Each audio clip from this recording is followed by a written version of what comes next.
verte. Tous les Brugeois sont dans le rectangle quasi. Et tous les Gantois aux abords du grand rectangle. La tête au deuxième et la latte. La latte qui repousse cette tête d'Alphaba. Encore une fois, ce sont les défenseurs centraux qui étaient venus porter le danger là sur cette phase arrêtée. On repart du côté gantois. Et on relance correctement dans les pieds d'El Ganassi. Encore une fois, c'est très bien joué de la part d'El Ganassi. Jorgensen, il a du champ pour frapper. La balle repoussée par Verbis dans les pieds de Koulibaly. Et le poteau qui vient à la rescousse des Brugeois. Ce n'est pas terminé. Ljubijankic au deuxième poteau. Verbis de nouveau. Et un nouveau poteau de Koulibaly. Cette action va-t-elle se terminer? Eh bien oui, avec une frappe à côté de Yacine El Ganassi. Eh bien une action complètement folle dans ce match. Après 18 minutes de jeu, 2 poteaux dans la même action. Et les Brugeois peuvent remercier la chance sur cette phase. On revoit la frappe de Jorgensen dans un premier temps. Poteau d'Elimane Koulibaly.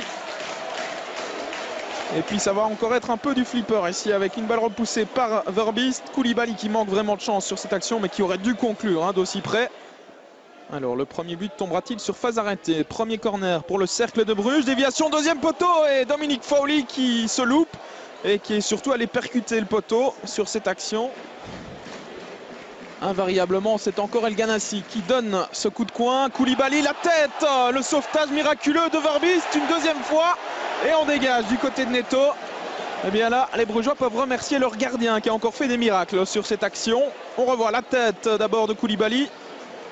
Et puis, c'est un peu chanceusement que Bram Verbis sort ce deuxième ballon. C'est toujours 0-0.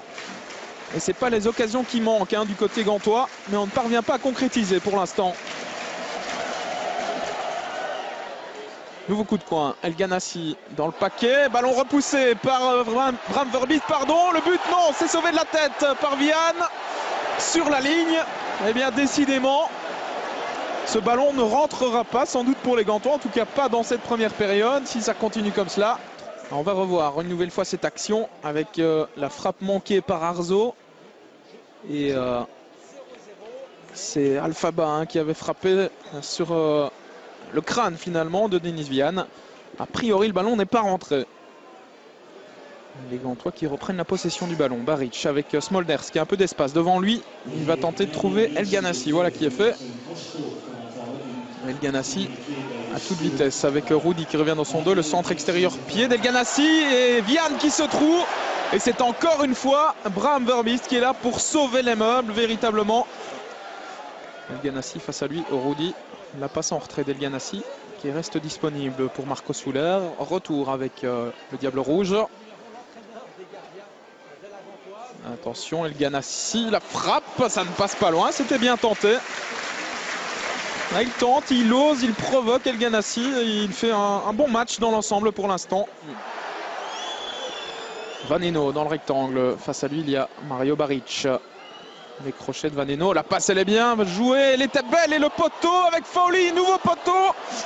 Et c'est Rudy maintenant qui va peut-être pouvoir frapper, qui glisse une nouvelle fois. Eh bien, décidément, il devrait changer de pneu. Le Portugais. Et décidément, dans ce but, on a des actions complètement folles. Un premier poteau, Fowley qui se jette. Deuxième poteau pour sauver Frank Books. Et puis Rudy, là, qui ne parvient pas à frapper, qui glisse. Coup de coin d'El Ganassi. Premier poteau avec la frappe de Nahayo et une nouvelle parade. 5 étoiles véritablement de Bram Verbis. Ce gardien, il fait un début de championnat tonitruant véritablement. Ce n'est pas terminé pour les Gantois avec Souler. À l'entrée du rectangle, la frappe de Ljubijankic et nouvel arrêt de Bram Verbis. Eh bien, on va pouvoir lui ériger une statue du côté de Bruges dès cette première journée de championnat parce que le gardien du cercle est véritablement en train de faire le match de sa vie aujourd'hui. Regardez cet arrêt du bout des doigts ou du bout du pied, encore une fois. Marco Souler qui perd le ballon au profit de Rudy qui est reparti dans ses dribbles. Alors, est-ce qu'il va tenir droit sur ses jambes cette fois-ci? Oui. Rudy, la passe elle est magnifique. Christophe Dan pour le premier but, il est accroché. Et que dit Monsieur Verweken? C'est un penalty. Penalty pour le Cercle de Bruges. Eh bien, il va falloir revoir cette action parce que j'ai quand même l'impression que Christophe Dan est tombé à contre-temps dans cette action. Carte jaune par la même occasion pour Nahayo qui va être exclu. Voilà la première carte rouge des Gantois cette saison. Elle est pour Nahayo qui avait reçu une carte jaune après 17 minutes de jeu. Et pas de doute dans le regard de Monsieur Verweken. On va revoir ça avec Christophe Dan qui glisse véritablement tout seul. Ouais, il se trébuche dans son propre pied. Christophe Dan. Alors, Oleg Yachuk à 10 minutes de la fin de cette rencontre pour le 1-0 via le montant. 0-1 plus précisément. Le Cercle de Bruges passe devant grâce à ce penalty véritablement généreusement accordé par Monsieur Verweken.